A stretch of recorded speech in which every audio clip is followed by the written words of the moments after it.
పెళ్ళైనా పండగైనా వేడుక ఏదైనా పట్టుచీరల ప్రత్యేక వేదిక వారాహి సిల్క్స్.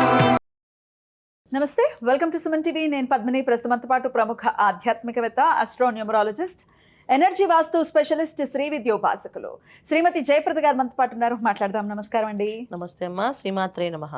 కర్కాటక రాశి. ఈ కర్కాటక రాశి వారికి ఎలా ఉండబోతుందండి? జూలై మాసం గురువు ఎంట్రీ ఇచ్చాడు. మరి ఏమిటి ఇంకా మార్పు రాలేదని కొంతమంది కంప్లైంట్ చేస్తున్నారు. ఎప్పుడు వస్తుంది మార్పు? ఎక్కడైనా సరే పెద్దవాళ్ళ ఇంటికి వచ్చినప్పుడు చాలా ఒబీడియంట్గా నిదానంగా వాళ్ళు కూర్చుని స్థిరంగా అప్పుడు వాళ్ళ దగ్గర మనం బుద్ధిగా కూర్చుంటే అప్పుడు వాళ్ళ ప్రవచనం మొదలు పెడతారు మనకి.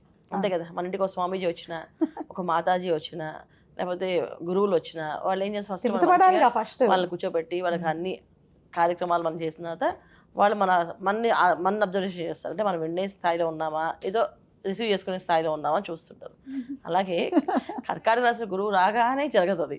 సో ఉచ్చ స్థితిలో ఉన్నారు కదా, టైం తీసుకుంటారు ఆయన. ముందు మన ఆలోచన విధానాన్ని ఫస్ట్ ఆయన ఫిల్టర్ చేస్తారు. ఇక్కడ ఏంటంటే పెద్దవాళ్ళు మనకి చిన్నప్పటి నుంచి చెప్పిందండి, మంచి తెలుసుకోవాలి అంటే కాస్త ఓర్పు ఉండాలి, ఓపికగా ఉండాలి. అలాగే మనకు అదృష్టం కావాలంటే మనం ఓపికగా ఉండాలి. ఈ రెండు కాంబినేషన్స్ ఫస్ట్ మనం చెక్ చేస్తారు. మనకు ఇప్పుడు దాకా కర్కాటక రాశిలో చేసే ఏవైతే ఉన్నాయో, ద్వితీయ స్థానంలో కేతు ఉండడం వల్ల చాలా విషయాలు మనకే తెలియకుండా స్తబ్బించి అలా ఆలోచించకుండా అలా ఉండిపోతున్నాం. ఎందుకంటే ఏం చేసినా మనకి అన్ని రివర్స్ అవుతున్నాయి. చేస్తే అవుతుందో అవుదో తెలియదు. వీళ్ళు ఇన్ని చెప్తున్నారు కానీ అందులో ఒకటి కూడా అవ్వట్లేదు. ఎందుకంటే ద్వితీయ స్థానంలో కేతు ఉండడం వల్ల జనరల్గా మనకి ఆలోచన విధానం మనం ఒకటి చేసినా అది అలాగే వెళ్ళిపోతుంది, వైరాగ్యానికి తీసుకెళ్తుంది. ఒకవేళ మనం యాక్టివ్గా అనిపించినా మళ్ళీ సాయంత్రానికి ఆటోమేటిక్గా వైరాగ్యం అనేది వచ్చేస్తుంటుంది. ఇది ఒక విధంగా జరుగుతుంది. ఇప్పుడు గురువు అక్కడ రావడం వల్ల గురుకేతులు ఇద్దరు కాంబినేషన్స్ ఉంటాయి. సో కొంచెం కాంబినేషన్స్ సెట్ అవ్వాలి. ఇప్పుడు కుజుడు వచ్చారు కదా, ఆటోమేటిక్గా అగ్రెసివ్ అనేది ఆటోమేటిక్గా స్టార్ట్ అవుతుంది. ఇప్పుడు ఏ పనైనా అవ్వాలి, అయ్యే చేయాలని చెప్పి ఇప్పుడు మనకి మొన్నే మార్పు అంటే 26-27 నుంచి మనకి ఆటోమేటిక్గా ఫాస్ట్గా వస్తుంది. అంటే గురువు మనకి కుజుడు మారింది జూన్ 20లో. సో జూలై మాస ఫలితాలు ఇవి.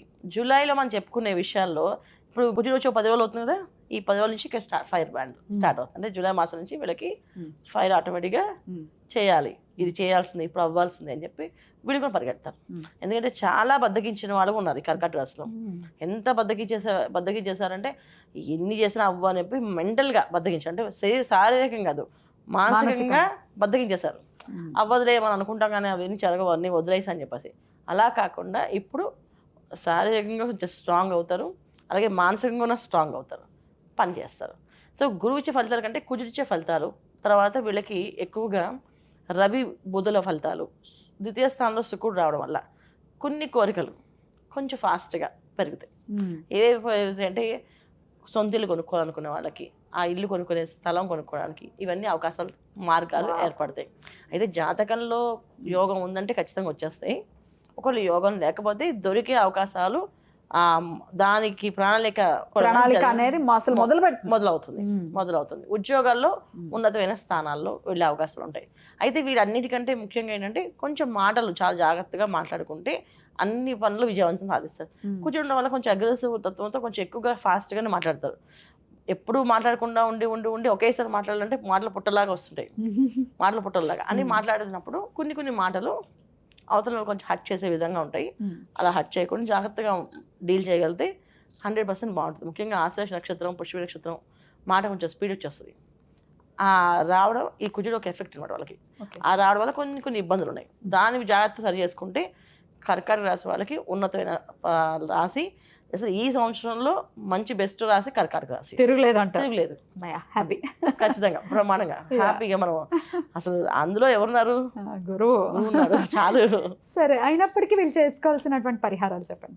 ఖచ్చితంగా వీళ్ళు పరిహారాలు అంటే మంగళవారాలు ఉపవాసాలు ఉంటాయి. ఇప్పుడు కుజుడు ఒక ఎఫెక్ట్ ఉన్నది కదా, అది కొంచెం మారుతుంది. ఎందుకంటే కొంచెం నీరసంగా, అసహనంగా, ఒక్కొక్కసారి మాట తూలడము, మాట జారడము, ఇవి కొంచెం వస్తుంటాయి. దీని నుంచి బయటపడడానికి అవకాశం ఉంటుంది. మంగళవారాలు కాస్త మౌనవ్రతం, మార్నింగ్ పూట కుదిరితే ఎవరైనా కుజహోర మంగళవారం ఆ 1 hour ఏవి మాట్లాడకుండా సైలెంట్గా ఉండండి.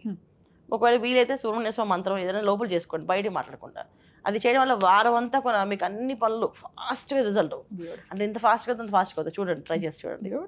చాలా అద్భుతంగా తెలియజేశారు. మంచి హోప్ని ఇచ్చారు కర్కాటక రాశి వారికి. కృతజ్ఞతలండి. ఇక నెక్స్ట్ వీడియోలో సింహరాశి గురించి తెలుసుకుందాం. నమస్కారం. నమస్తే అమ్మా, శ్రీమాత్రే నమః.